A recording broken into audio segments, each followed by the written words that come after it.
2002 خطے میں افغانستان جنگ کے واضح اثرات نظر آنے شروع ہو گئے تھے، جبکہ 2002 پاکستان کے لیے مزید مشکلات لے کر آیا، جہاں امریکی دباؤ کے زیر اثر اس وقت کے صدر مشرف نے جنوری میں شدت پسندی کے خلاف اعلان جنگ کیا اور روشن خیالی کے پرچار کی مہم کا آغاز بھی کیا۔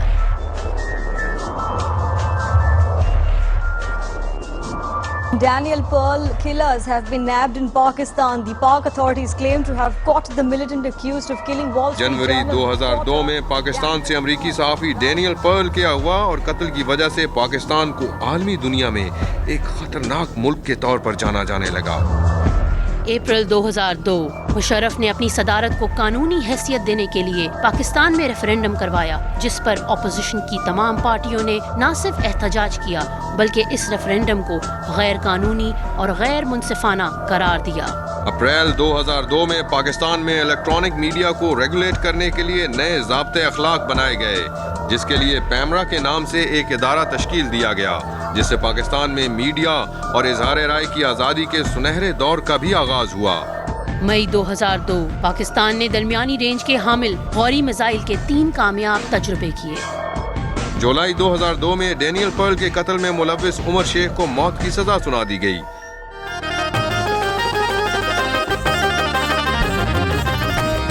14 اگست 2002 پہلے private news channel Geo news نے اپنی نشریات کا باقاعدہ آغاز کیا، جس سے پاکستان میں عوامی آگہی کا ایک نیا دور شروع ہوا، اور پھر یکے بعد دیگرے کئی اور ٹی وی چینلز نے بھی پاکستان میں اپنی نشریات کا آغاز کیا۔ 1999 کے ملٹری ٹیک اوور کے بعد اکتوبر 2002 میں پاکستان میں پہلے جنرل الیکشن کروائے گئے، جس میں نوزائیدہ مسلم لیگ کاف نے اکثریت حاصل کی، اور نومبر 2002 میں میر ظفر اللہ خان جمالی پاکستان کے 13ویں وزیر اعظم بنے۔ بسم اللہ الرحمن الرحیم۔ I, Mir Zafar Allah Khan Jamali, solemnly swear that I am a Muslim and believe in the unity and oneness of Almighty Allah. Pakistani cinema 2002 میں بھی تنزلی کا شکار رہا۔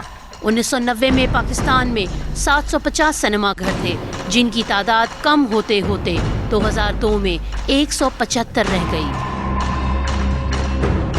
2003 کے آغاز میں پاکستان نے کرکٹ کے میدان میں ایک اور اعزاز حاصل کیا۔ پاکستانی فاسٹ بالر شعیب اختر نے کیپ ٹاؤن میں انگلینڈ کے خلاف کھیلے جانے والے میچ میں دنیا کی تیز ترین بال کروا کر عالمی ریکارڈ قائم کیا۔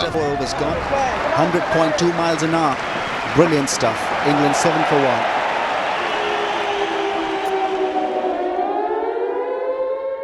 دوسری طرف امریکہ اور اس کے اتحادیوں نے افغانستان کے بعد عراق کا رخ کیا اور عراق پر مہلک ہتھیار رکھنے کا الزام لگا کر سیکیورٹی کونسل کی منظوری کے بغیر حملہ کر دیا۔